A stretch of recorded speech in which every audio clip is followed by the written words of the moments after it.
भगवान क्रांति बीज में आपने कहा है, गौतम बुद्ध ने 4 आर्य सत्य कहे। दुख, दुख का कारण, दुख निरोध और दुख निरोध का मार्ग। जीवन में दुख है, दुख का कारण है, इस दुख का निरोध भी हो सकता है और दुख निरोध का मार्ग। मैं 5वां आर्य सत्य भी देखता हूं और ये 5वां इन चारों के पूर्व है। वह न हो तो ये चारों भी नहीं हो सकते, नहीं रह सकते। यह 5वां या प्रथम आर्य सत्य क्या है? वह सत्य है दुख के प्रति मूर्छा। भगवान इस 5वें या प्रथम आर्य सत्य की विशद व्याख्या करने की करुणा करें।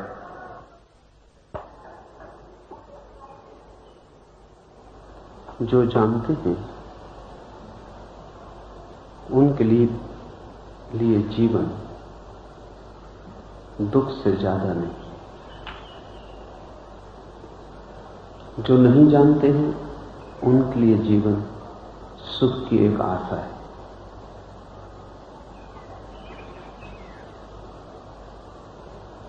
जो नहीं जानते हैं वे भी दुख भोगते हैं, लेकिन दुख को बिना देखे भोगते हैं। दुख भोगते हैं सुख की आशा में, और वही आशा उनकी आंखों पर धुंध बन जाती।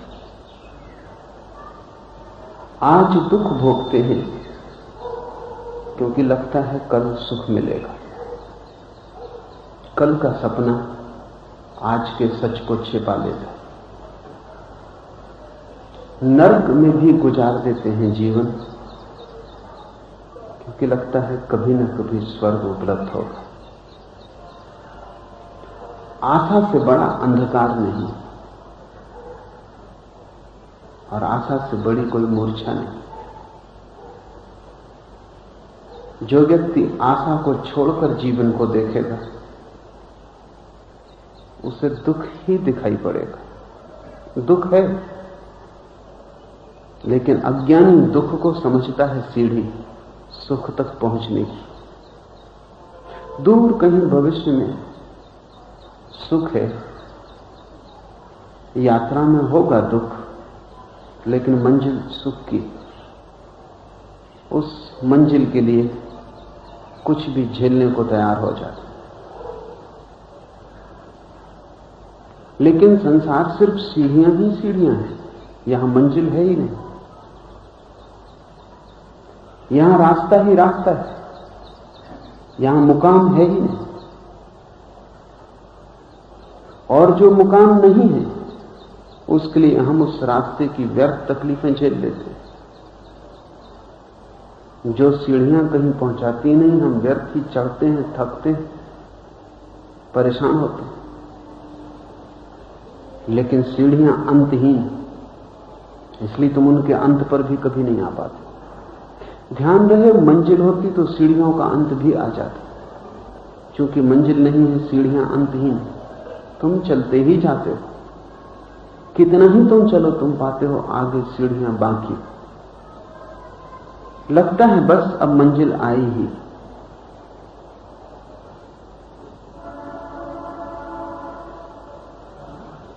बुद्ध एक गांव के पास से गुजरते थे, जल्दी में थे, पहुंचना था दूसरे गांव सांझ होने के पहले। पूछा एक किसान से, कितने दूर होगा गांव? उसने कहा बस 2 ही मील। चले नहीं कि पहुंचे।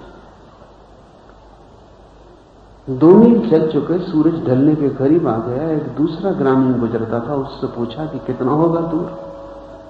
उसने कहा कि बस कोई 2 मील। चले नहीं कि पहुंचे। बुद्ध मुस्कुराए और उन्होंने अपने शिष्यों को कहा, ठीक से सुन लेना इनकी बात। पहला ग्रामीण हमें 2 मील चला गया। शिष्य फिर भी ना समझे। 2 मील चल चुके, रात पड़ने लगी। तीसरे ग्रामीण से पूछा, कितने दूर होगा गांव? उसने कहा, घबराने की कोई जरूरत नहीं, बस 2 मील। बुद्ध ने कहा, सुनते हो? ऐसे ही मन की आशा चलाया जाती कि मंजिल बस पास। ये ग्रामीण बुद्धिमान, ये झूठ नहीं बोल रहे हैं, ये मन के सूत्र को समझते हैं। 2 मील चलना आसान है, 2 मील की आशा में आदमी 2000 मील भी चल लेता। पहले से ही पता चाहो कि 2000 मील चलना है तो थक के गिर जाए, टूट जाए, वहीं मिट जाए। तुम इतने जीवन तक चलते आए हो, तुमने सिवाय सीढ़ियों के कुछ भी पाया नहीं। हर सीढ़ी नई सीढ़ी को शुरू कर दी, कोई सीढ़ी मंजिल पर नहीं आती। सब रास्ते नया मोड़ ले लेते हैं, फिर रास्ता बन जाता है। कोई रास्ता पूरा नहीं होता, समाप्त नहीं होता। संसार मार्ग, मोक्ष में कोई मार्ग नहीं, वहां मंजिल ही मंजिल। संसार में मार्ग ही मार्ग है, वहां कोई मंजिल नहीं। सम्राट अकबर ने अपनी विजय की बड़ी यात्राओं के बाद एक छोटा सा नगर बसाया, फतेहपुर। फतेहपुर का मतलब है विजय का नगर। वो सारे जीवन की विजय यात्रा के बाद उसने एक विजय की नगरी बनानी चाहिए, तो सीकरी नाम के छोटे से गांव को फतेहपुर में बदल दिया। करोड़ों रुपए खर्च किए, बड़ी खूबसूरत नगरी बनाई। और जब वो बूढ़ा हो रहा था तो उसने एक फकीर को पूछा कि इस नगरी के द्वार पर मुझे कोई वचन लिखना, कोई बहुमूल्य वचन लिखना कि यात्री जब इस फतेहपुर सीकरी में पहुंचे तो वो वचन सब कुछ कह दे। तो उस सूफी फकीर ने जीसस का एक वचन अकबर को कहा, इसे खुदवा दे। वो अभी भी फतेहपुर सीकरी के द्वार पर खुदा है। वो वचन बाइबल में कहीं मिलता नहीं, लेकिन सूफियों की परंपरा में उस वचन का उल्लेख। वो वचन बड़ा कीमती है। वो वचन है, ये संसार एक सेतु है, चलना जरूर, गुजरना जरूर, इस पे कहीं भूल के भी मकान मत बना। This world is a bridge, pass through it, but don't make a dwelling on it.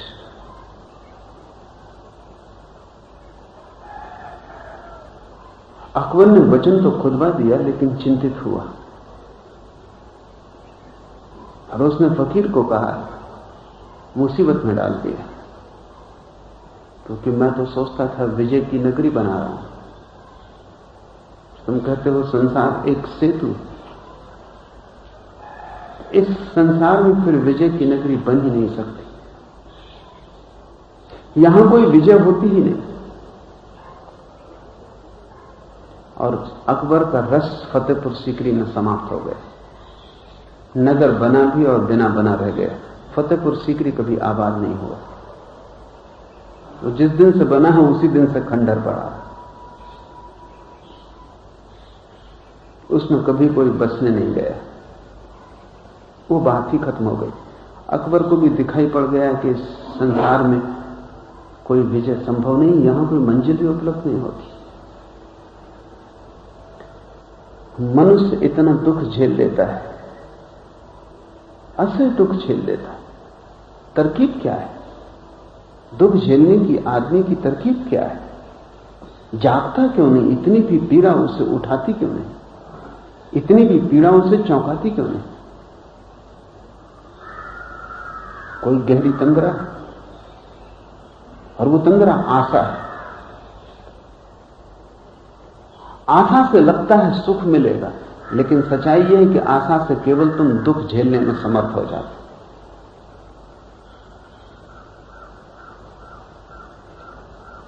Columbus Bharat की खोज में निकला था, 3 बड़ी नावें लेकर,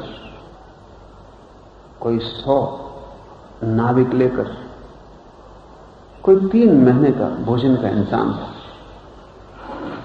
ज्यादा से ज्यादा जितना भोजन ले जा सकता था सांस ले लिया था, लेकिन भोजन चुकने के करीब आ गया। केवल 3 दिन का भोजन बचा। नाविक क्रोध से भर गए। मंजिल कहीं पहुंचती मालूम नहीं होती, यात्रा भटक गई लगती, सिर्फ सागर, कोई कूल किनारा दिखाई नहीं पड़ता।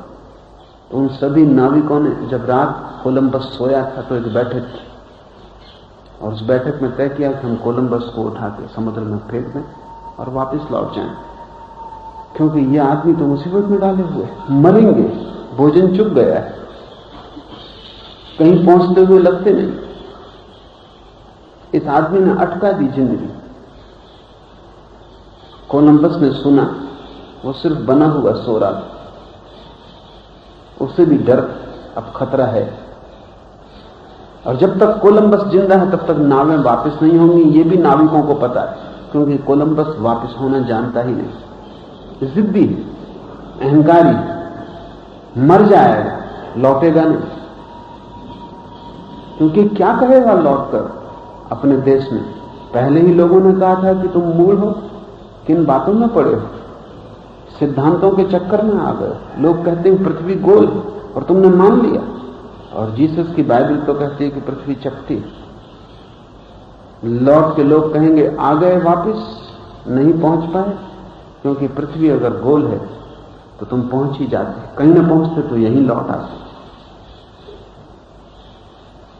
तो कोलंबस जाग रहा था, जैसे उसने सुना तो उन्होंने तय कर लिया एक मत से उसे फेंक देने।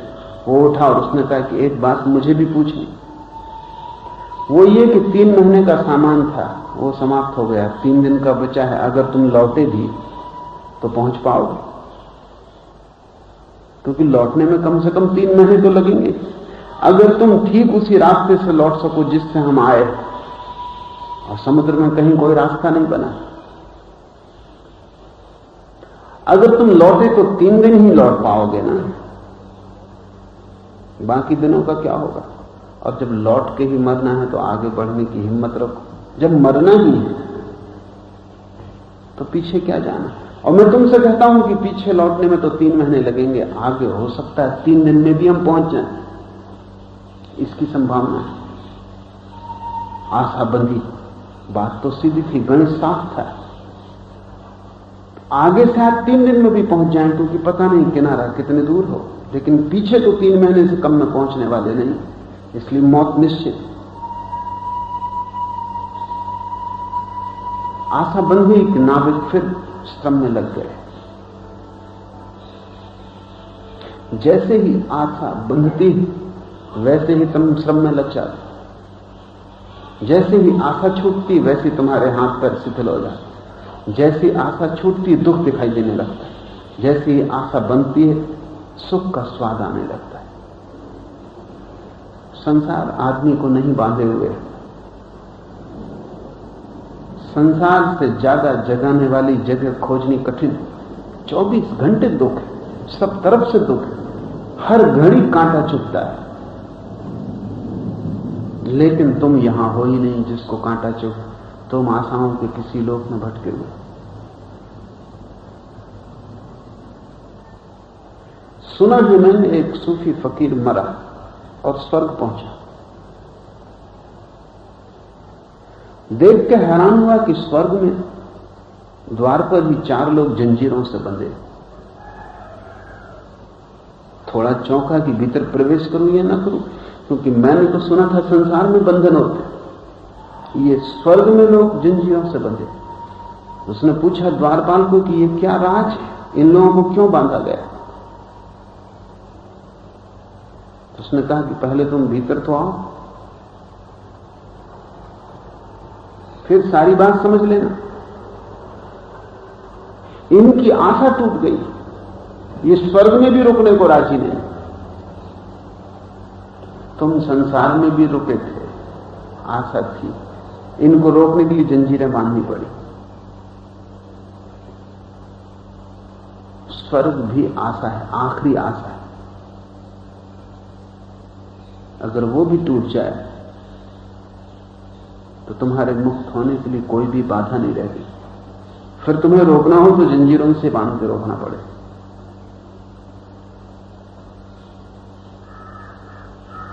इस एक बात को बहुत ठीक से समझ लेना कि तुम्हारी आंखों पर जो धुंध है वो तुम्हारी अपनी आशाओं की, इसलिए बुद्ध के 4 आर्य सत्यों में मैं एक और आर्य सत्य जोड़ता हूं जो ज्यादा प्राथमिक है। बुद्ध कहते हैं सारा जगत दुख है, सारा जीवन दुख है। तुम सुनते हो लेकिन ऐसा अनुभव नहीं होता।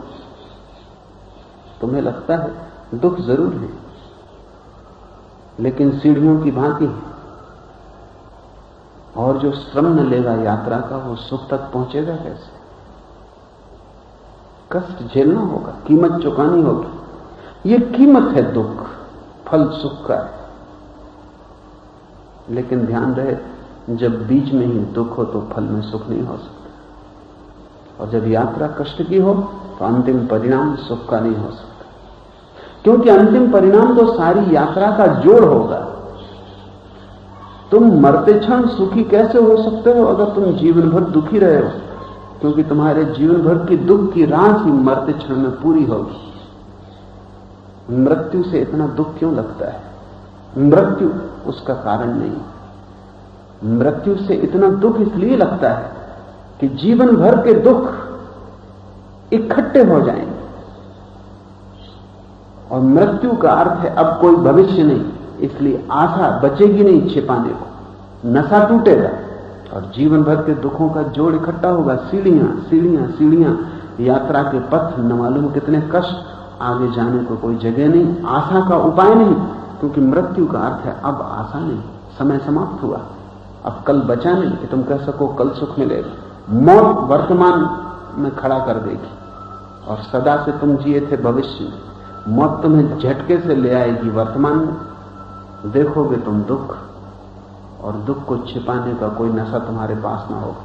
मौत में इतना दुख इसलिए मालूम पड़ता है, वो मौत का नहीं, वो जीवन के सत्य के प्रकट हो जाने का।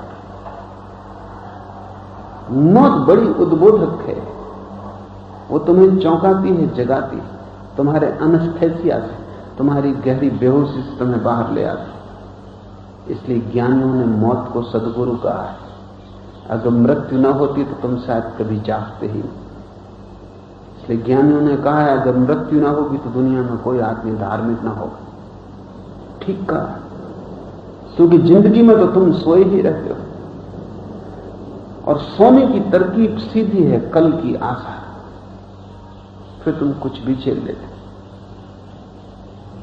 फिर कोई भी कष्ट बड़ा नहीं। मैंने सुना है कि मुल्ला नसरुद्दीन पहली दफा समुद्र की यात्रा पर गया, उसे किल, उल्टियां, वमन, नासिया पैदा हुआ। वो इतना घबरा गया, इतना परेशान हो गया कि कप्तान जहाज का उसे समझाने आया, और उसने कहा कि सुनो नसरुद्दीन, तुम्हें मैं एक अनुभव की बात कहता हूं, तकलीफ कितनी ही हो, तकलीफ है, लेकिन पूरे मनुष्य जाति के इतिहास में कोई कभी सी सिकनेस से मरा नहीं। ये जो तकलीफ तुम्हें हो रही वमन की और ये सब ठीक है, लेकिन कभी कोई मरता नहीं है इससे, इसलिए घबराओ मत। नसरुद्दीन ने छाती पीट ली, उसने कहा इसी एक आशा से तो हम जी रहे थे कि मरे कि झंझट मिटी, तुमने वो भी छीन ली।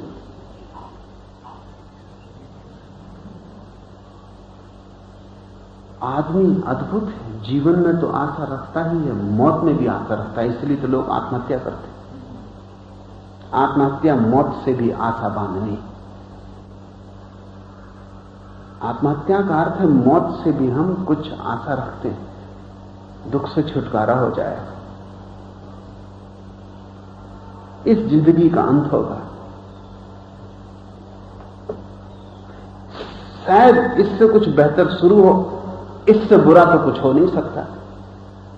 आत्महत्या मृत्यु से भी आशा बांधने का नाम, और ज्ञानी कहते हैं तुम जीवन से भी आशा छोड़ देना, और अज्ञानी कहते हैं मृत्यु से भी तुम आशा बांध रखना। इसलिए कोई ज्ञानी आत्महत्या नहीं कर सकता। ज्ञानी जीने तक को तैयार नहीं, मरने को क्यों तैयार होगा? ज्ञानी की कोई आशा नहीं है, उसे जीवन का सत्य जैसा है वैसा दिखाई पड़ गया। इसके साथ ऐसा लगता है कि ज्ञानी दुखवादी, जो कि भ्रांति। पश्चिम में बुद्ध को लोग पेसिमिस्ट समझते हैं, निराशावादी समझते हैं, जो कि गलत है। बुद्ध निराशावादी नहीं, ज्ञानी दुखवादी नहीं, केवल तथ्यवादी है। ऐसा है। बुद्ध जीवन में दुख को देख नहीं रहे हैं, दुख जीवन में है। कुशल तो तुम हो कि जहां दुख है वहां तुम सुख देख रहे हो। तुमने कोई इंतजाम किए हुए, तुमने कोई मानसिक ढांचा बनाया है कि दुख बाहर ही रुक जाता है, दुख भीतर तक नहीं आ पाता।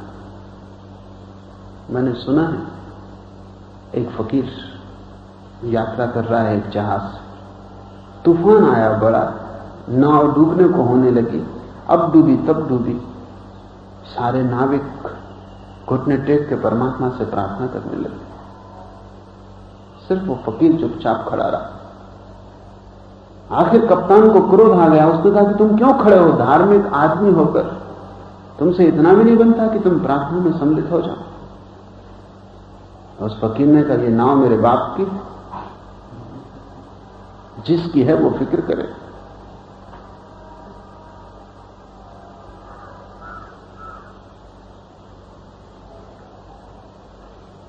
अजीब लगता है उसका वक्तव्य, लेकिन बड़ा सोचने जैसा है। कप्तान ने सीधा कहा कि न हो नाव तुम्हारी, लेकिन डूबोगे तुम ही। उस फकीर ने कहा, जिसको समझ में आ गया कि नाव मेरी नहीं, वो कभी डूबता नहीं, मेरापन ही डुबाता है। न नाव मेरी है, न शरीर मेरा है, न जीवन मेरा है। जिसकी हो वो रोज चिल्लाए, प्रार्थना करे। हम कुछ बचाने को उत्सुक नहीं, क्योंकि बचाने योग कुछ है भी नहीं। हम राजी हैं जो हो जाए।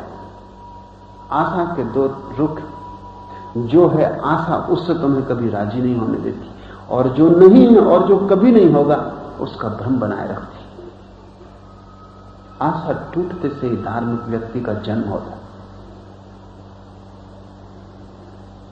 आशा खोई आंख से कि आंखें निर्मल हो जाती और वो दिखाई पड़ने लगता है जो है। बुद्ध ने कहा है 4 आर्य सत्य, दुख, दुख का कारण, दुख निरोध और दुख निरोध का मार्ग। पहला कि जीवन में दुख है, दूसरा कि दुख अकारण नहीं है, क्योंकि जो अकारण हो उसको मिटाया नहीं जा सकता। अगर कोई दिया बिना बाती बिना तेल के जल रहा हो तो तुम उसे बुझा नहीं सकते। हाँ, अगर तेल और बाती से जल रहा हो तो बुझा सकते हो, तेल हटा लो बुझ जाए। लेकिन अगर कोई दिया बिन बाती बिन तेल जल रहा हो फिर तुम उसे कैसे बुझाओ?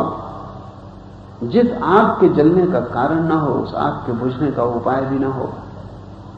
अकारण को मिटाया नहीं जा सकता। बुद्ध कहते हैं लेकिन दुख का कारण है, इसलिए भयभीत मत हो जाओ। दुख का कारण है और दुख मिटाया जा सकता है। दुख निरोध की स्थिति ऐसी चेतना की स्थिति है जहां दुख नहीं होता। क्योंकि यह भी हो सकता है तुम एक दुख मिटाओ लेकिन दुख निरोध की स्थिति बनती ही ना हो तो दूसरा दुख पैदा होगा, तीसरा, तुम एक दिया बुझाओ दूसरा पैदा होगा, तुम तीसरा बुझाओ चौथा पैदा होगा। तो बुद्ध कहते हैं कि ऐसी भी चेतना की अवस्था है जहां दुख नहीं होता, इसलिए दुख मिटाया जा सकता है और निर्दुख की अवस्था में रहा जा सकता है। और दुख निरोध का मार्ग है और वो रास्ता भी है जिससे कारण समाप्त किए जाते हैं, जड़ें काटी जाती। बुद्ध ने अपने पूरे धर्म के 4 हिस्से विभाजित किए हैं। वही 4 हिस्से, पहला धर्म दुख को जानना, दूसरा धर्म दुख के कारण को पहचानना, तीसरा धर्म दुख के निरोध को साधना और चौथा धर्म दुख निरोध के जितने उपाय हैं उनकी साधना। इन 4 में बुद्ध कहते हैं पूरा धर्म समाहित हो जाता है, इसलिए उन्होंने को 4 आर्य सत्य कहा। आर्य का अर्थ श्रेष्ठ, इनसे ऊपर और कोई सत्य नहीं। लेकिन मैं कहता हूं कि एक और भी सत्य है जो इन 4 के पूर्व है। मैं 5वां आर्य सत्य भी देखता हूं और यह 5वां इन 4 के पूर्व। वह न हो तो ये चारों भी नहीं रह सकते। यह पांचवा या प्रथम आर्य सत्य है दुख के प्रति मूर्छा। वही भेद है बुद्ध में और तुम में। तुम में और बुद्ध में क्या फासला है? जरा सा फासला है। जो बुद्ध देख रहे हैं वो तुम नहीं देख रहे। जो बुद्ध को दिखाई पड़ता है वो तुम्हें सुनाई भी पड़ जाए तो भी दिखाई नहीं पड़ता। तुम सुन भी लो, समझ भी लो, फिर भी पकड़ में नहीं आता, फिर भी तुम्हारी अपनी प्रतिभिज्ञा नहीं बनती, तुम्हारी पहचान उससे निर्मित नहीं होती। क्या कारण है कि बुद्ध चिल्लाए चले जाते हैं और तुम नहीं सुन पाते?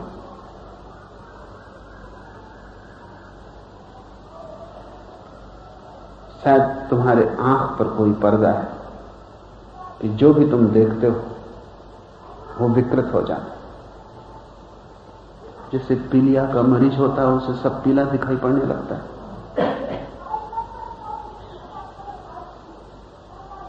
मेरे दादा निरंतर कहा करते थे कि सावन के अंधे को हरा हरा सूझता है। सावन में अगर कोई अंधा हो जाए तो उसे फिर जिंदगी भर हरा हरा सूझता है,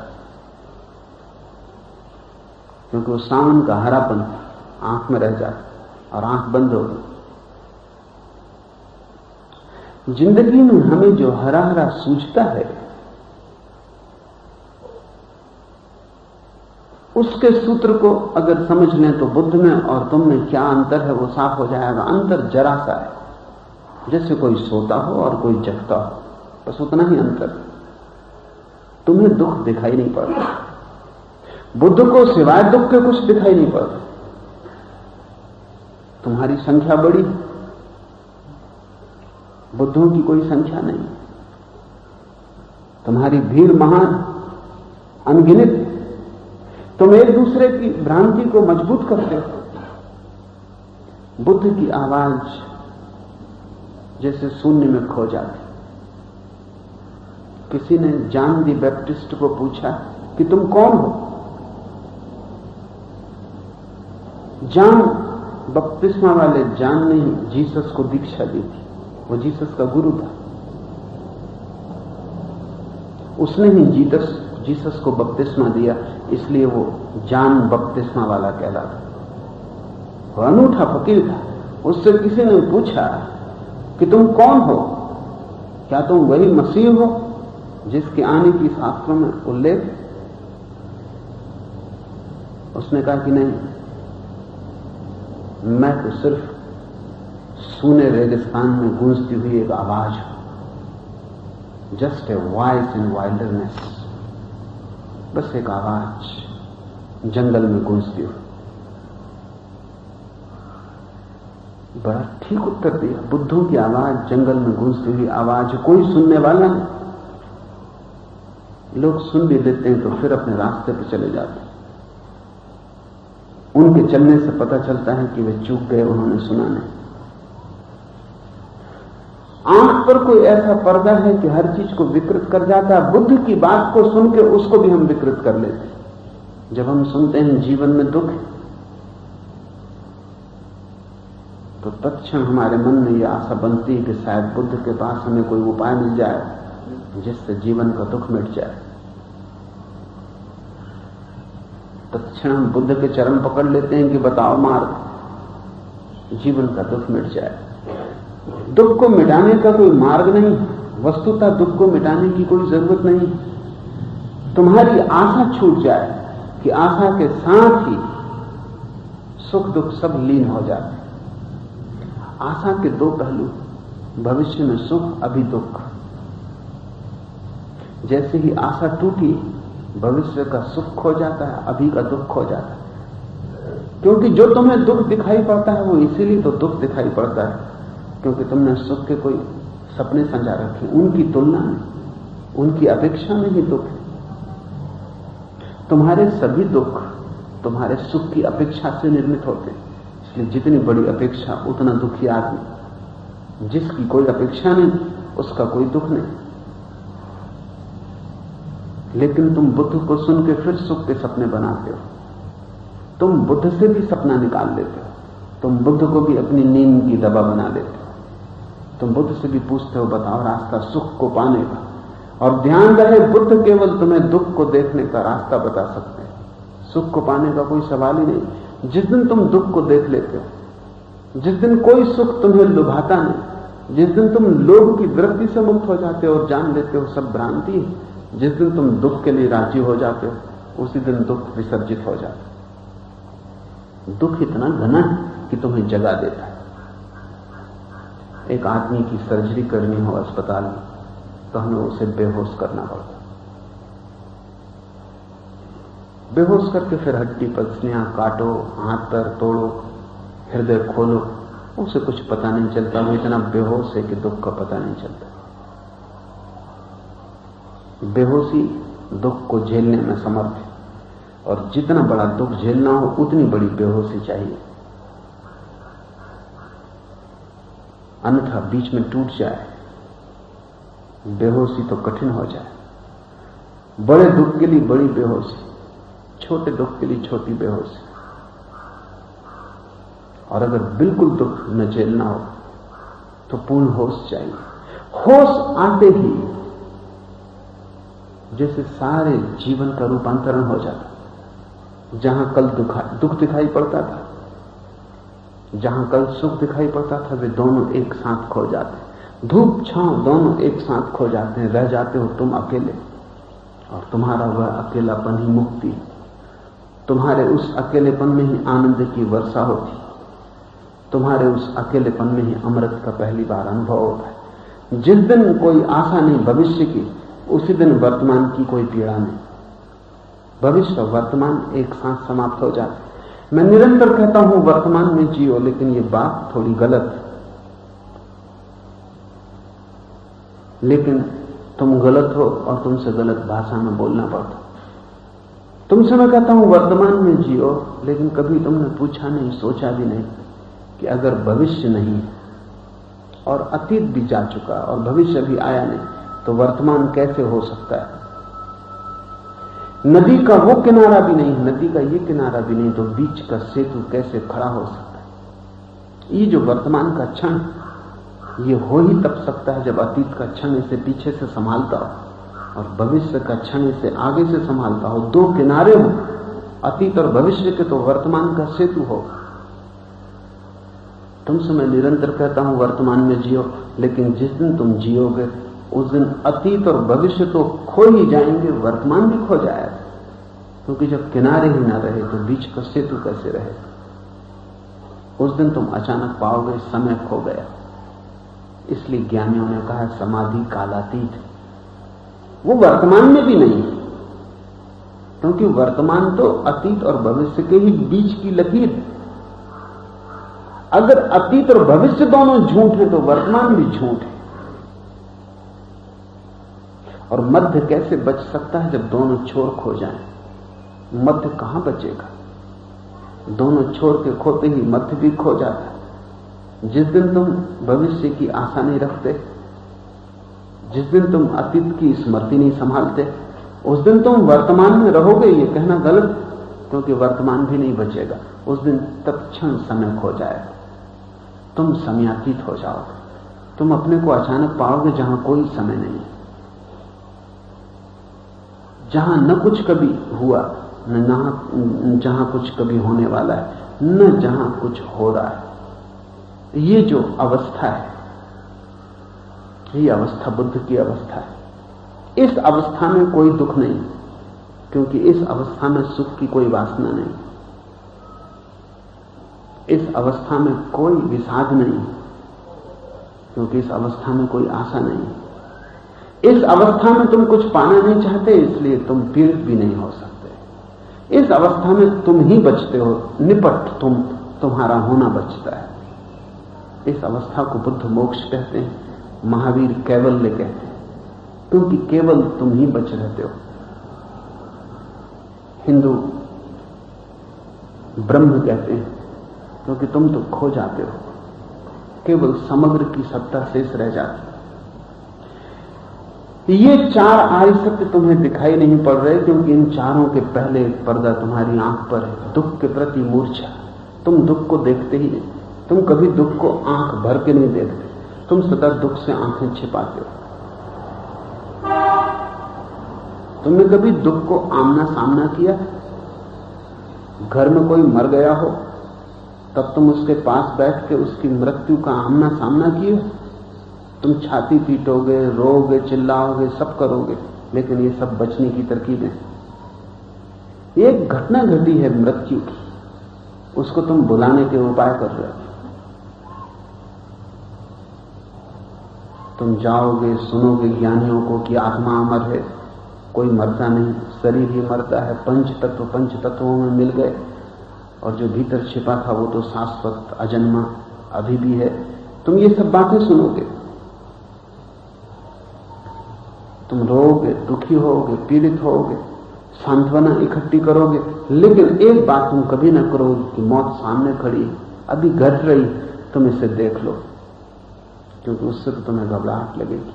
अगर तुम मौत को एक बार भी देख लो, समय बिना खोए, बिना दूसरी बातों को बीच में लाए, तो तुम्हें दिखाई पड़ जाएंगे बुद्ध के 4 आर्य सत्य, क्योंकि मौत तुम्हारी तंद्रा को तोड़ देगी। यूनान में हुआ एक बहुत बड़ा विचारशील सम्राट,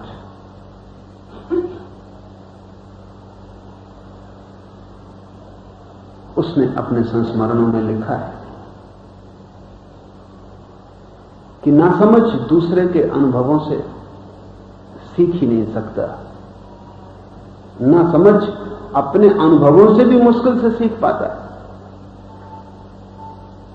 समझदार अपने अनुभव के लिए नहीं रुकता, दूसरे के अनुभव से भी सीख लेता है। इस सम्राट का नाम था मार्कस ऑरेलियस। दुनिया में जो विचारशील सम्राट हुए हैं उसमें इसका कोई मुकाबला नहीं, ना अशोक ना अकबर, कोई उसके मुकाबले नहीं पहुंचता। उसकी छोटी सी किताब मेडिटेशंस बहुत गहन रूप से पढ़ने जैसी।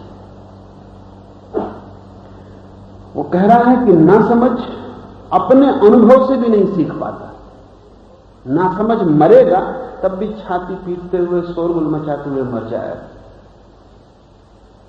ताकि मौत को देख ना पाए। समझदार दूसरे के अनुभव से भी सीख लेता, दूसरा भी मरेगा तो भी समझदार उसी पीड़ा को अनुभव कर लेगा जो मृत्यु की पीड़ा है। बुद्ध के साथ यही हुआ, दूसरे की लाश देखकर बुद्ध को पर्याप्त हो गया। उन्होंने कहा बस अब जीवन व्यर्थ है, जब यह आदमी मर गया और मुझे भी मरना है तो इन बीच के थोड़े से दिनों को व्यर्थ खोना उचित नहीं, मैं इन्हें खोज में लगाऊंगा। जब मौत आने ही वाली है, दिन 2 दिन की बात, दिन 4 दिन की बात है, मौत आने ही वाली है, तो इस बचे हुए जीवन को मैं जीवन की खोज में लगाऊंगा। इसके पहले कि मौत आए कम से कम मैं जान तो लूं कि जीवन क्या है।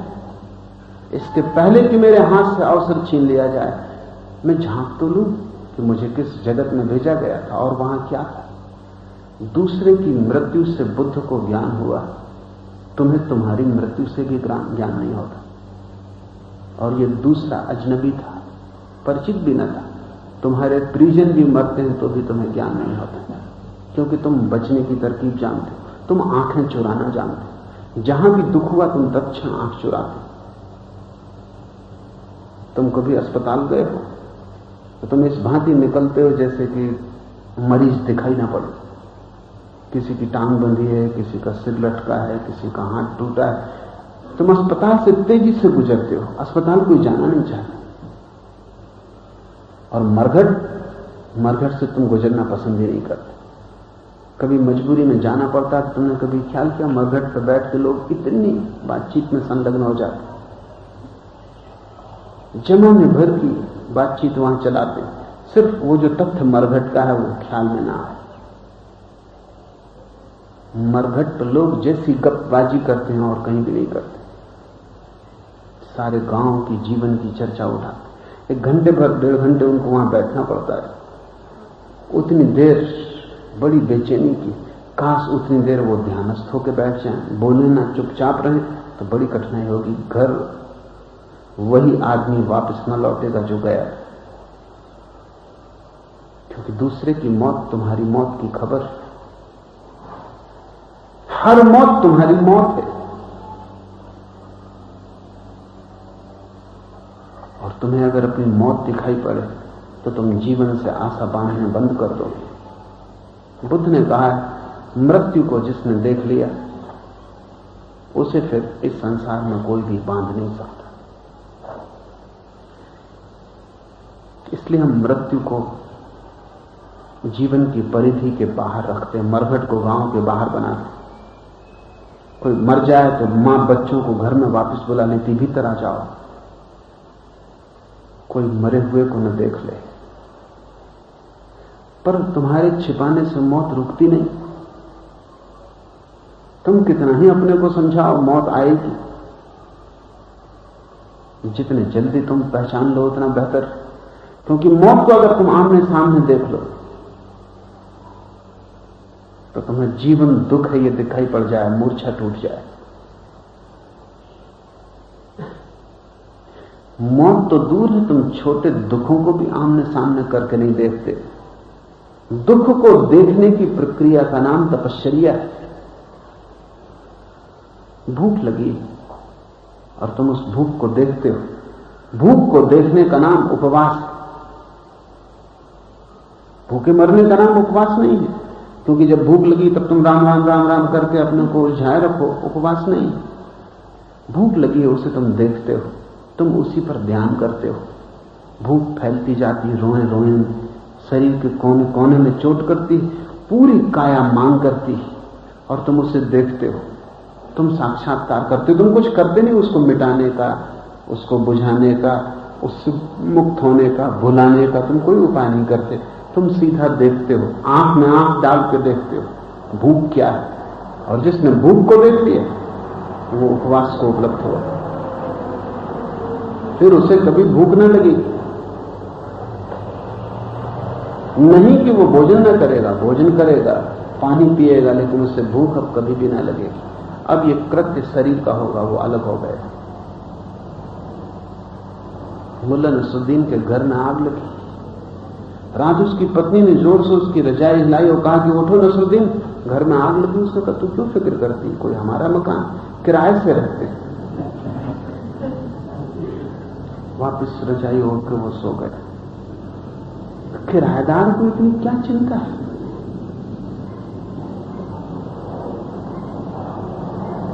अगर तुम भूख को ठीक से देख लो तो तुम पाओगे तुम जिस मकान में रह रहे हो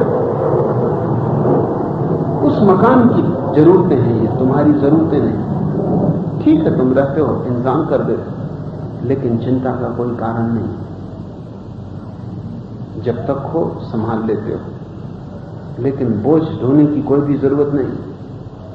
शरीर कल का आज गिरता हो तो तुम ये ना कहोगे कल तक रुक जाओ। तुम्हारे मन में इससे कोई बेचैनी पैदा ना होगी। दुख को देखो तो तुम तपश्चर्या में लीन हो गए। सिर में दर्द हो तो उसे देखो, तुम अचानक पाओगे कि तुम अलग हो गए, दर्द अलग हो गया। जिससे भी तुम देखोगे उससे तुम अलग होने लगोगे। दृष्टि अलग करती, क्योंकि जिससे तुम देखते हो वो दृश्य हो जाता है, तुम देखने वाले हो जाते, तादाद में टूटता है। सिर में दर्द है, देखो, इस कीमती अवसर को खो मत। जितनी भी सिर दर्द की दवाएं हैं वे केवल बेहोशी की दवाएं, एस्पिरिन हो, एस्प्रो हो, कुछ और हो, उनसे सिर दर्द मिटता नहीं, सिर्फ भूलता है।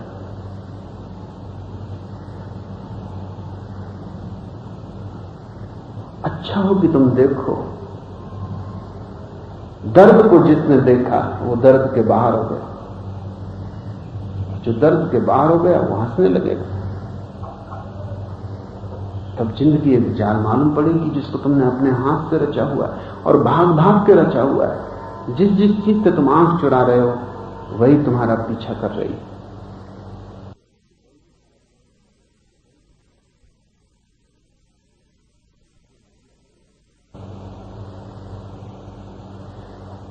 दिवालिया हो गए हो तुम, भागो मत, गौर से देखो तो तुम पाओगे दिवालिया तुम सदा से थे। ये बैंकरप्सी कोई आज नहीं होगी, तुम सदा से थे। यही भ्रांति थी कि तुम्हारे पास कुछ है, वो भ्रांति टूट गई, एक तथ्य का उद्घाटन हुआ। तुम्हारे पास कभी भी कुछ न था, तुम कुछ लेके आए नहीं, तुम कुछ लेके जाओगे भी नहीं, तो बीच में तुम मालिक कैसे हो सकते हो? तुम्हारी मालिकियत धोखे की। जब भी जीवन में दुख आए, पीड़ा आए, मृत्यु आए, तुम्हारे पास आए, तुम्हारे मित्रों के पास, परिजनों के पास आए, अजनबी पे घटे, तुम उसे देखना, तुम यहां वहां आंख को मत दमादोल कर, आंख बंद मत करना। तुमने आंख बंद की कि तुम एक बहुमूल्य अवसर से चूक गए, और जो आंख खोल के देखेगा उसे बुद्ध के 4 सत्य दिखाई पड़ने शुरू हो जाएंगे। बुद्ध ने कोई सिद्धांत नहीं दिया है, जगत को कोई शास्त्र नहीं दिया है, ये तो जीवन का सीधा अनुभव है। ये तो सत्य वैसे ही है जैसे हाइड्रोजन और ऑक्सीजन को मिलकर पानी बनता है। ये कोई सिद्धांत नहीं है, ये 4 सत्य जीवन के आधार। दुख है, हर दुख का कारण। इसलिए बुद्ध की दृष्टि बड़ी वैज्ञानिक है। वो एक वैज्ञानिक की तरह जीवन का विश्लेषण करते हैं। इसलिए बुद्ध के धर्म को लोगों ने विश्लेषण का धर्म कहा है, तर्क का, बुद्धि का धर्म कहा है। साफ साफ हिसाब बांटा है बुद्ध ने। बुद्ध कोई रहस्यवादी नहीं है। इसका यह अर्थ नहीं कि उन्हें रहस्य का अनुभव नहीं, उन्हें रहस्य का अनुभव है, लेकिन उस रहस्य की वो कोई बात नहीं करते। वो तो तुम्हारे जगत का विश्लेषण करते हैं। जिस दिन तुम्हारा जगत विश्लिष्ट हो जाए, तुम जागो, रहस्य का जन्म होगा। वो रहस्य तो कहा नहीं जा सकता। इसलिए बुद्ध रहस्य के संबंध में चुप, सिर्फ प्रक्रिया के संबंध में बताते, मंजिल के संबंध में मौन है, रास्ते का पूरा नक्शा दे देते। बुद्ध ने जाग कर देखा कि जीवन दुख है, इसका अब तक पता क्यों न चला? तुम किसी भांति आंख को चुराते रहे। जब भी दुख आया तब तुमने कुछ कह के अपने को समझा लिया। तुमने कभी स्वीकार न किया कि दुख, तुम इतने डरे हुए, इतने भयभीत हो। लेकिन ध्यान रहे, अगर तुम भयभीत हो और एक दुख से बचोगे तो तुम उससे भी बड़े दुख में गिरोगे, क्योंकि बचाव यहां हो नहीं सकता। एक तरफ कुआं है, दूसरी तरफ खाई। यह हो सकता है एक दुख से बचने को तुम दूसरे दुख में उतर जाओ, थोड़ी देर को भूले रहो, फिर तीसरे दुख में उतर जाओ, फिर थोड़ी देर भूले रहो, जिंदगी भर तुम दुख बदलते रहो। लोग मरघट ले जाते हैं किसी की लाश को तो कंधा बदलते हैं, थक जाता है एक कंधा तो दूसरे कंधे पर रख लेते हैं, बोझ उतना ही बना रहता है। दूसरा कंधा थोड़ी देर खींचता है, थक जाता है, फिर कंधा बदल लेते हैं। जिंदगी भर तुम दुखों से कंधा बदलते रहे हो। एक पत्नी से थक जाते हो, दूसरे विवाह का विचार मन में उठना शुरू हो जाता है। एक धंधे से ऊब जाते हो, दूसरा धंधा मन में योजनाएं बनाने लगता। एक वासना मुंह को तिक्त कर जाती है, तत्क्षण तुम दूसरी वासना से मुंह के स्वाद को वापस ले लेना चाहते। बाकी तुम बदलते दुख, एक दुख से दूसरा, दूसरे से तीसरा, जीवन भर तुम कंधे बदलते हो। और आखिर में तुम जब मौत सामने आती, पाते हो कि तुम्हारा जीवन दुख की एक राशि, उससे घबराहट होती। इससे आदमी मौत से डरता है। मृत्यु का डर नहीं है, वो जीवन भर के दुखों की राशि का दर्शन होता है। ये कमाई, इतनी मेहनत, इतने श्रम, इतनी संलग्नता, इतने संकल्प से ये पाया है। मृत्यु सभी को दिवालिया छोड़ जाती, सिर्फ उन थोड़े से लोगों को छोड़कर जिन्होंने मृत्यु के पहले ही जीवन के दुख का साक्षात्कार कर लिया। बुद्ध घर छोड़कर जा रहे हैं। जिस सारथी को साथ ले आए, जब उन्होंने विदा किया तो सारथी बूढ़ा था और उस सारथी ने कहा कि मत करो ऐसा, तुम अभी युवा हो, तुम्हें जीवन का कोई अनुभव नहीं, भागो मत, छोड़ो मत, जीवन में बड़े सुख है और फिर तुम्हें कमी क्या है? अगर हम गरीब छोड़ें तो छोड़ने जैसा भी, तुम सम्राट हो, पीछे लौट कर देखो, राजमहल में क्या कमी है? बुद्ध ने पीछे लौटकर देखा और सारथी को कहा, वहां सिवाय लपटों के मुझे और कुछ दिखाई नहीं पड़ता। और तुम जहां सोचते हो सुख है, वहां मैंने बहुत गहरे में देखा और दुख पाया। वहां सिर्फ दुख छिपा है। गरीब के जीवन में भी दुख है, छिपाने का साधन गरीब है। अमीर के जीवन में भी दुख है, छिपाने का साधन कीमती। कोई झोपड़े में छिपा रहा है, कोई महल में, पर दुख सब जगह है। और तुम भली भांति जानते हो, तुमने भी दुख को अनेक बार पाया है और भाग खड़े हुए हो। लेकिन धर्म की शुरुआत उसी दिन होगी जिस दिन दुख मिले तो वहीं खड़े हो जाओ और दुख की आंख में आंख डालकर देख लो। अगर तुम दुख में का साक्षात्कार कर सको तो पहला अनुभव होगा कि जीवन दुख, पूरा जीवन दुख है, बेशर्त दुख है। बुद्ध कहते हैं जन्म दुख है, जीवन दुख है, जरा दुख है, मरण दुख है। सारा जीवन एक कोने से लेकर दूसरे कोने तक दुख से भरा है। और जैसे ही तुम देख पाओगे कि जीवन दुख है, तुम्हें दूसरी परत दिखाई पड़ेगी कि दुख का कारण। दुख का कारण क्या है? दुख का कारण है कि तुमने सुख मांगा। दुख का कारण है कि तुमने कुछ चाहा जो नहीं हो सकता, उसकी तुमने मांग की। दुख का कारण है कि तुमने असंभव की वासना की। यहां सभी क्षणभंगुर है, यहां तुमने शाश्वत की मांग की। यहां नदी का बहना स्वभाव है, तुमने चाहा कि नदी ठहर जाए। यहां प्रेम भी क्षणभंगुर है और तुमने चाहा कि प्रेम शाश्वत हो जाए। इसलिए प्रेम से जितना दुख पैदा होता है किसी और चीज से पैदा नहीं होता। वे लोग तो अभागे हैं ही जिनके जीवन में प्रेम नहीं, क्योंकि वे अभाव का दुख झेल रहे हैं। वे लोग भी अभागे हैं जिनने जीवन में प्रेम को जाना, क्योंकि वो प्रेम के कारण दुख भोग रहे हैं। यहां ब्रह्मचारी का दुख है, यहां शादीशुदा के दुख है। एक युवती डूबती थी नदी में और एक आदमी ने दौड़ के उसे बचाया। सुंदर युवती, गांव के सबसे बड़े धनपति की बेटी, इकलौती बेटी।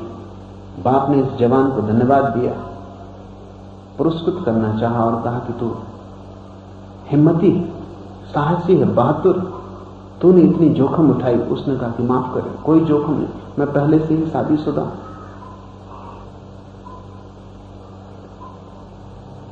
ब्रह्मचारी भी जोखिम उठा रहा है। शादीशुदा स्त्री से परिचित होने में भी भयभीत है, वो भी जोखिम उठा रहा है। जिनके पास है वो दुखी, जिनके पास नहीं है वो दुखी। गरीब दुखी है कि धन नहीं है, अमीर दुखी है कि धन है। अब धन का क्या करें?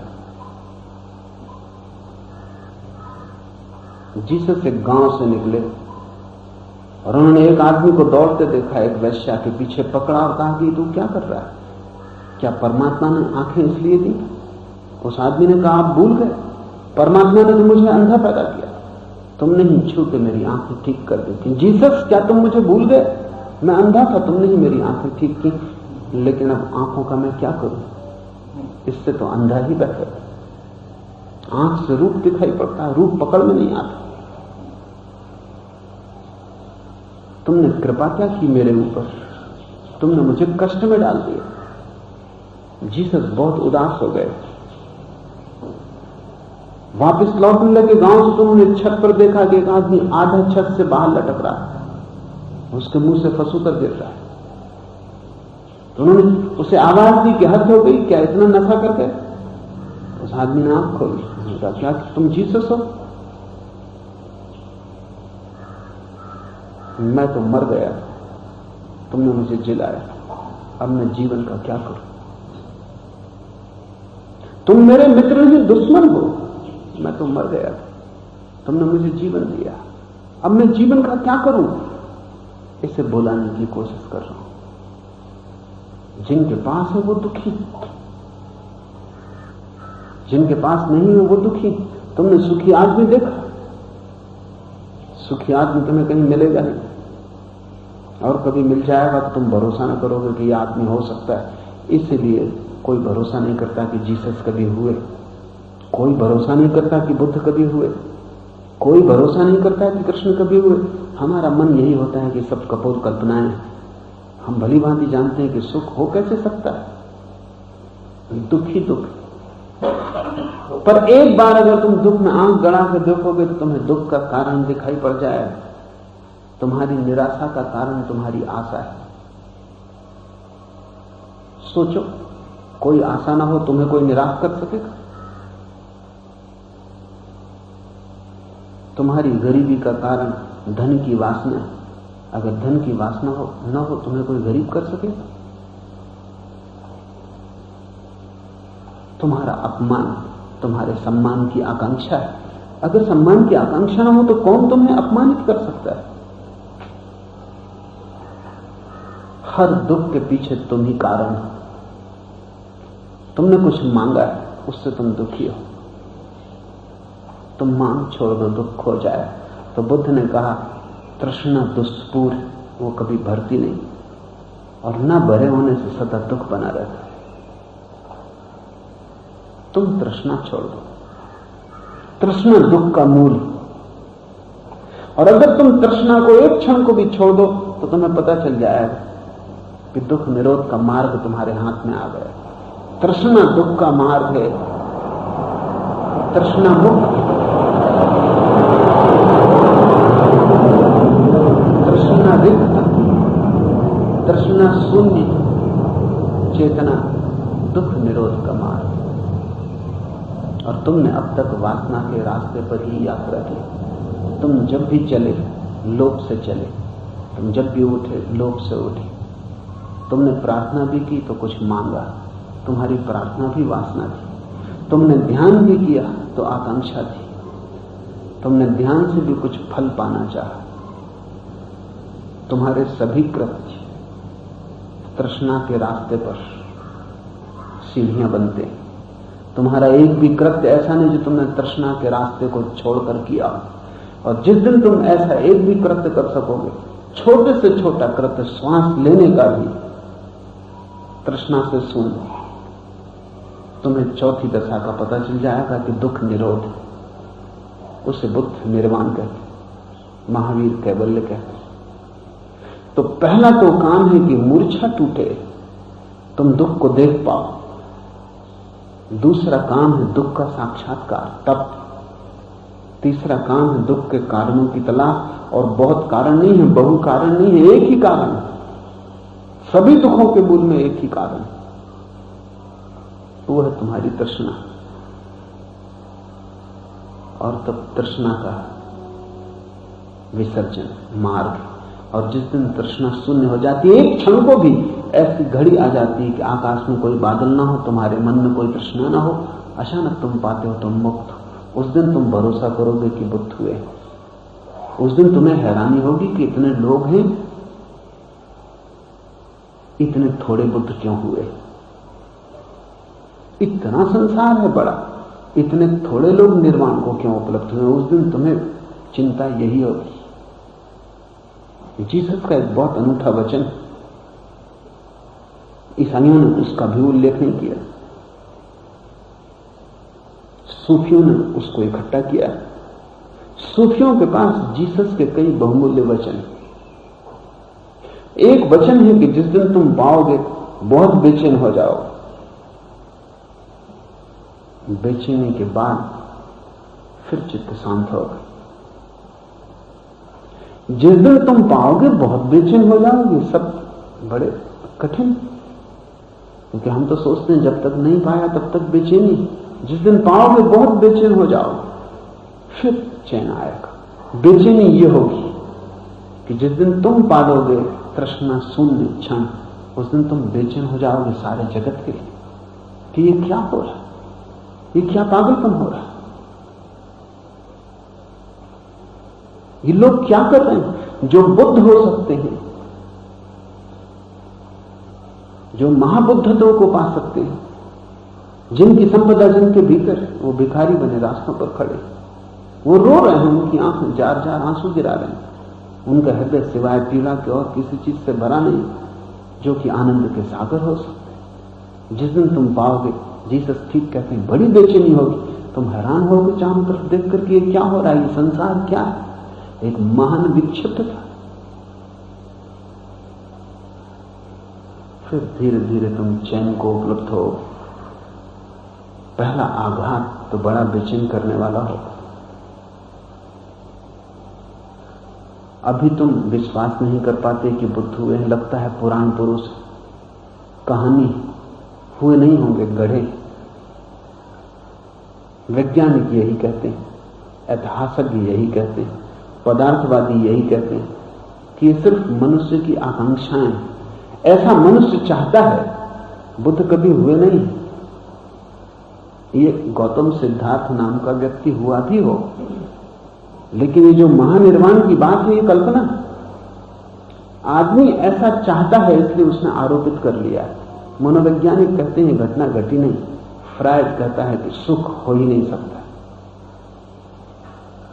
और जहां तक तुम्हारा संबंध है फ्रायड सही है, और जहां तक तुम्हारा संबंध है बुद्ध कल्पित, पुराण पुरुष, मिथ, ऐतिहासिक नहीं, भरोसे योग्य नहीं। कैसे भरोसा करोगे? तुम जानते हो अपने को, पड़ोसियों को, मित्रों को, परिजनों को। यहां कहीं भी सुख की एक किरण नहीं फूटती, और बुद्ध कहते हैं सूर्य का, सुख का महासूर्य, आनंद का महासूर्य उदय हुआ है। भरोसा नहीं आता, क्योंकि भरोसा हमें उसी पर आता है जिसका हमें थोड़ा सा स्वाद हो। जिस दिन तुम तृष्णा से शून्य एक क्षण को भी हो जाओगे, वही ध्यान का क्षण, उसी क्षण तुम पाओगे बुद्ध हुए। उसी दिन सब शेष इतिहास फीका और पागलों का हो जाता। सिर्फ बुद्ध का होना ही शाश्वत, सिर्फ बुद्ध का होना ही सत्य रह जाता। लेकिन बुद्ध के 4 आर्य सत्यों में मैं 5वां जोड़ता हूं।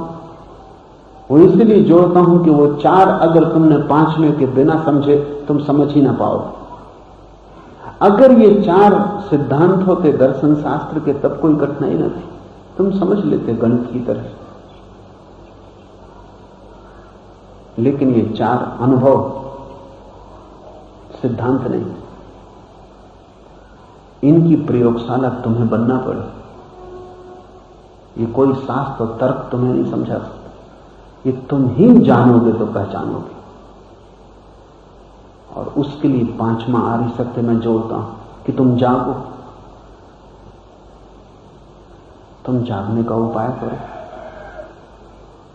तुम्हारी मूर्छा इतनी गहरी है कि तुम दुख में भी सोए रहते हो, सुख में भी सोए रहते हो। तुम सोए सोए ही चलते हो। तुम्हारा जीवन एक लंबी निद्रा है। तुमने कभी ख्याल किया, सोए सोए तुमने कुछ कृत्यों का ख्याल किया? कभी तुम एक किताब पढ़ते हो, पूरा पेज पढ़ जाते हो, पढ़ा तुमने जरूर, अचानक तुम्हें ख्याल आता है कि बिल्कुल नहीं पढ़ा, जैसे तुम नींद में गुजर गए। पढ़ा नहीं ये भी नहीं कह सकते क्योंकि तुम एक एक शब्द पढ़े। पढ़ा ये भी नहीं कह सकते क्योंकि एक शब्द याद नहीं आता। पूरा पृष्ठ जैसे कोरा छूट गया है। आंखें तो गुजरी लेकिन तुम कहीं सोए रहे। कई बार लगता है तुम किसी से बात कर रहे हो, सुनते मालूम पड़ते हो। घड़ी भर बाद ख्याल आता तुमने कुछ भी नहीं सुना। क्या हो रहा था, क्या कहा जा रहा था, चूक गया। तुम नींद में थे, तुम भोजन करते हो, नींद में चलते हो, उठते हो, बैठते हो, तुम सब कुछ नींद में कर सकते हो। ऐसा कोई कृत्य नहीं है सामान्य जीवन का जो नींद में न किया जा सके। सिर्फ एक घटना है ध्यान की जो नींद में नहीं की जा सकती, बाकी सब किया जा सकता। इसलिए ध्यान सूत्र है। नींद की दुनिया से जागरण की दुनिया में जाने का वही एकमात्र किरण, जैसे अंधेरे घर में छपरेल के किसी छेद से सूरज की एक किरण भीतर आती हो, सब अंधकार। ऐसा ही तुम्हारा पूरा जीवन निद्रा है। बस एक छोटी सी किरण ध्यान की अगर तुम पकड़ लो तो तुम इस अंधकार के बाहर हो सकोगे। ध्यान यानी अमूर्छा। ध्यान भी तुम मूर्छित कर सकते हो, बहुत लोग कर रहे हैं, बैठे माला फेरते रहते हैं, उंगलियां चलती रहती है, मन कहीं और भटकता रहता है। अचानक घड़ी भर बाद ख्याल आता है कि क्या कर रहे थे उसका कुछ पता नहीं, कितनी माला कितने बुरिये सर के उसका कुछ पता नहीं। लोग गीता पढ़ रहे हैं, कुरान पढ़ रहे हैं, मंदिर मस्जिदों में प्रार्थना नमाज कर रहे हैं, सब नींद में चल रहा है। मुल्ला नसरुद्दीन नमाज पढ़ने गया, लोग नमाज के लिए झुके तो उसने सामने वाले आदमी का कुर्ता झटका। उस आदमी ने कहा क्या करते हो? उसने कहा मैं क्या करूं, मेरा पीछे वाला मेरा झटक रहा है। तो मैं समझा कि शायद इस मस्जिद में ऐसा नियम हो। नसरुद्दीन का कुर्ता जरा ऊपर था तो पीछे वाले ने उसे ठीक कर दिया था, तो उसने सामने वाले का झटका। उसने अगर पूछना हो कारण तो पीछे वाले से पूछना। बस लोग अंधे की तरह अनुकरण कर रहे हैं। तुम मंदिर भी चले जाते हो किसी के पीछे,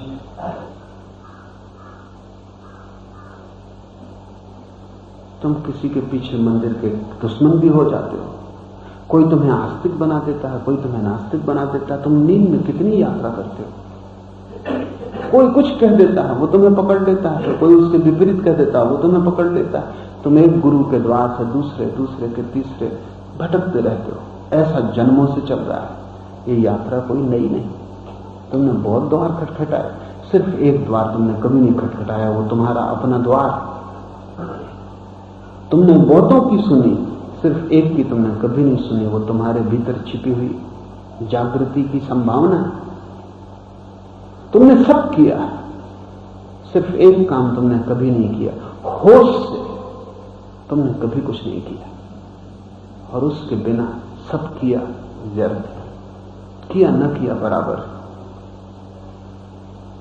जागो, और जागने के लिए सबसे सुगम स्थिति दुख की, क्योंकि सुख में ज्यादा बेहोशी। सुख में तो कोई जागना बड़ा मुश्किल है। इसलिए लोग कहते हैं दुख में तो ईश्वर याद भी आ जाए, सुख में कभी नहीं आता। जब तुम सुखी होते हो तब तुम ईश्वर को बिल्कुल भूल जाते। दुख में शायद, पीड़ा में आदमी थोड़ा चौंकता है, नींद थोड़ी टूटती है, करवट थोड़ी बदलती। इसलिए दुख का उपयोग करो। सभी ज्ञानियों ने दुख का उपयोग किया है जागने के लिए। दुख का ऐसे ही उपयोग करो जैसे पैर में कांटा लग जाए तो तुम दूसरे कांटे से उस कांटे को निकाल देते हो, फिर तुम दोनों कांटे फेंक देते हो। दुख कांटा है, उसका उपयोग करो कांटे को निकालने के लिए। दुख में जागो। दुख में तुम न जागोगे तो फिर कोई उपाय जागने का नहीं। जब शरीर दीनहीन,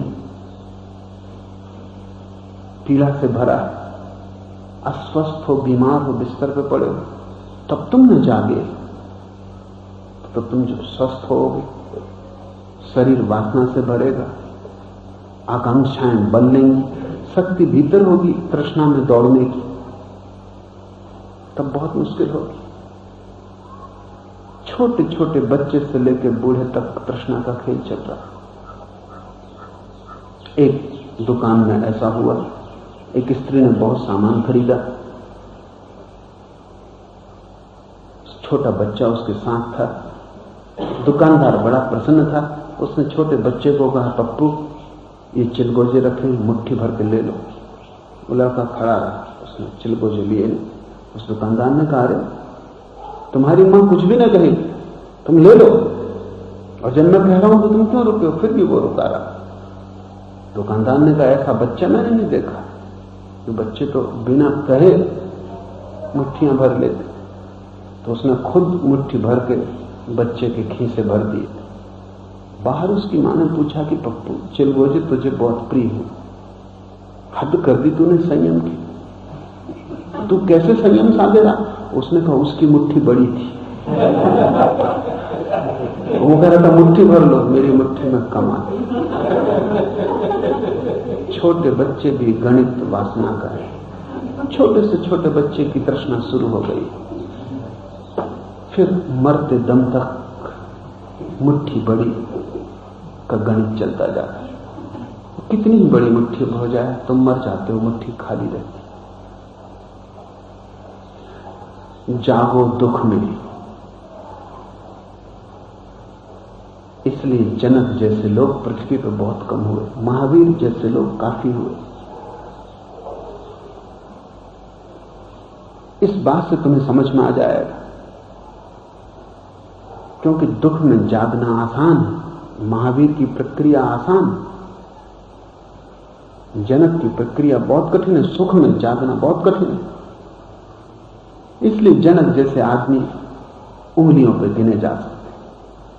एक कोई जनक, कोई कृष्ण, ऐसे एक दो नाम हैं पृथ्वी पर जिन्होंने महल नहीं छोड़ा, जिन्होंने साम्राज्य नहीं छोड़ा, जो स्वर्ण की दुनिया में खड़े खड़े जागे। बुद्ध और महावीर ने छोड़ा घर द्वार, जैनों के सभी तीर्थंकर छोड़कर गए। क्या प्रक्रिया क्या है?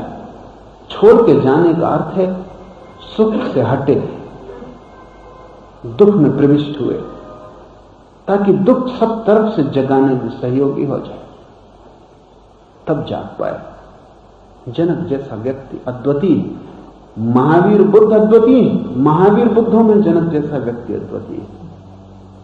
सुख में जाग। तुम थोड़ा सोचो, जब तुम सुख में हो तब तो जागना, कोई जगाना भी चाहे तो तुम कहोगे अभी ठहरो, बड़ा सुख का सपना देख रहा हूं, थोड़ी देर बाद जगा दे, इतनी जल्दी भी क्या है।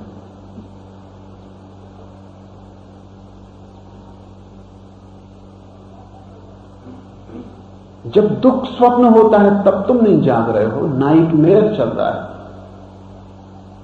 भयंकर राक्षस छाती पे चढ़े, तब तुम नहीं जाग रहे हो। जब किसी सुंदरी के साथ तुम स्वप्न में सो रहे हो तब तुम कैसे जागो? तब मुश्किल होगा। इसलिए जनक जैसे उल्लेख कम, पर ध्यान रहे जनक की साधना ज्यादा कठिन। महावीर की साधना कितनी ही कठिन मालूम पड़े, जनक की साधना के मुकाबले कठिन नहीं हो सकती, क्योंकि सुख तो महातंद्रा है। सुख में तो जागने का मन ही नहीं होता, ख्याल भी नहीं उठता।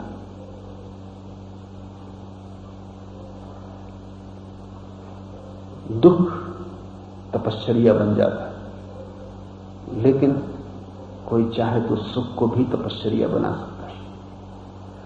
इसलिए मैं निरंतर कहता रहा हूं, दुख का भी उपयोग करो, सुख का भी उपयोग करो। कौन जाने क्या तुम्हारी नियति हो, महावीर की या जनक की। इसलिए मैं कहता हूं, संभोग के क्षण में भी जागने की कोशिश करो, क्योंकि उस सुख का गहरा से गहरा क्षण, और अगर तुम उसमें जाग गए तो दुनिया में फिर तुम्हें कोई भी सुला ना सकेगा, फिर सोने का कोई उपाय न रहा। दुख का भी उपयोग करो, सुख का भी उपयोग करो। कौन जाने कैसी तुम्हारी नियति हो, कैसा तुम्हारा स्वभाव हो। चुनने की भी कोई जरूरत नहीं है, जीवन में दोनों है, काफी है। स्वाद भी है, बीमारी भी है, स्वास्थ्य भी है, रोग भी है, सुंदर भी है, कुरूप भी है। दोनों में जागो, सुख दुख दोनों को किनारा बना लो, तुम्हारी नदी जागरण की दोनों के बीच बहे। इसलिए कहीं भी जाने की जरूरत नहीं है, न जंगल जाने की, दुख की तलाश क्या करनी, काफी है, वैसे ही काफी है। सुख की झलकें हैं, दुख की झलकें, दोनों घट रही। तुम दोनों का एक ही उपयोग करो कि तुम दोनों से अपने होश को संभालो। जो भी आए तुमसे आंख बचा के ना निकल पाए, लेकिन आंख बंद कर लेने का मन होता। एक अदालत में एक स्त्री भागी हुई पहुंची और उसने कहा कि पकड़ो उस आदमी को, वो अभी बाहर ही है। उसने मुझे रास्ते पे पकड़ लिया, मेरा आलिंगन किया और मेरा चुंबन किया, और ठीक अदालत के सामने। तो मजिस्ट्रेट ने पूछा उसका हुलिया, वो आदमी कैसा लगता है, कितना ऊंचा है, कैसी आंख, कैसा हाथ पैर। उस स्त्री ने कहा कि बहुत मुश्किल। उस मजिस्ट्रेट ने कहा उसने तुझे आलिंगन किया और चूमा, तू उसकी खबर भी नहीं दे सकती। उसने कहा कि जब उसने चुंबन किया तब पुरानी आदत के हिसाब से मैंने आंख बंद कर ली, क्योंकि जब भी मुझे कोई चुंबन करता तो मैं आंख बंद कर लेती। आमतौर से स्त्रियां आंख बंद कर लेती। सुख इतना मधुर है कि आंख बंद करके ही उसका स्वाद ठीक से लिया जा सकता। सुख में सभी आंख बंद कर लेते, पर तुम सुख में भी आंख खुली रखो, दुख में तो रखो ही। आंख खुली रखना तुम्हारी साधना बन जाए। जल्दी बुद्ध के 4 सत्य तुम्हें दिखाई पड़ेंगे, क्योंकि पहला सत्य जागने का तुमने पूरा कर दिया।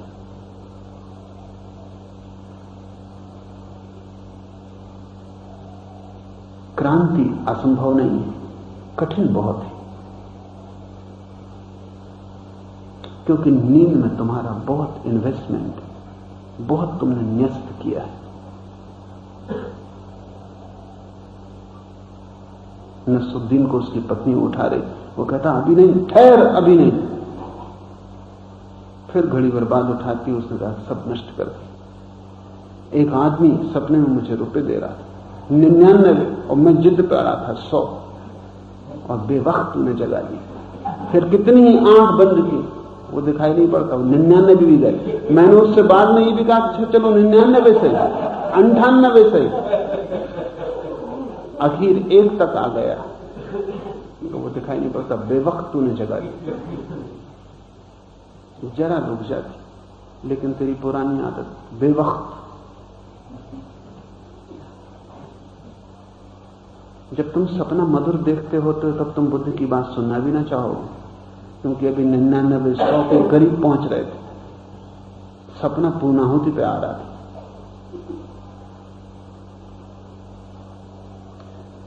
लेकिन सपना सपना है, चाहे सुखद हो चाहे दुखद। सपना झूठ है,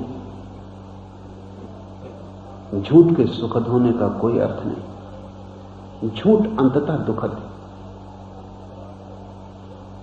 झूठ का कोई मूल्य नहीं, सिर्फ जीवन को व्यर्थ करने का उपाय है। ऐसा 5वां सत्य जागरण का स्मरण रहे, वो तुम्हारा जीवनचर्या का मूल सूत्र बन जाए। जैसे माला के मनके में धागा पिरोया होता है, ऐसे तुम्हारे सब कृत्यों में जागरण की चेष्टा पिरो जाए। उठो तो चेष्टा रहे कि होश से चलूं, पढ़ो तो चेष्टा रहे होश से पढ़ूं, सुनो तो चेष्टा रहे होश से सुनो। जो भी तुम करो क्षुद्र काम है जीवन में, क्षुद्र के अतिरिक्त और कोई काम है भी नहीं। इन्हीं सभी क्षुद्र कामों का जोड़ जीवन है। तुम जो भी करो वो होश से करो। एक दिन, किसी भी दिन ये घट सकता है कि तुम्हारी आंखें होश से भरी हो तो प्रकाशित हो जाएंगी। उस प्रकाश के क्षण में तुम्हें बुद्ध के 4 सत्य दिखाई पड़ जाएंगे। फिर वे सत्य बुद्ध के नहीं होंगे, तुम्हारे अपने होंगे। और जब तक कोई सत्य तुम्हारा अपना न हो जाए तब तक शब्द है, तब तक सत्य नहीं। जैसे ही कोई सत्य तुम्हारा अपना अनुभव का सत्य हुआ, वैसे ही तुम दूसरे हो गए। जीसस ने कहा सत्य तुम्हें मुक्त कर देगा, सिद्धांत तुम्हें बांध लेते, सत्य तुम्हें मुक्त कर देगा। लेकिन सत्य को अपने अनुभव से पाया जाता, सिद्धांत दूसरों से मिल सकते। आज इतना है।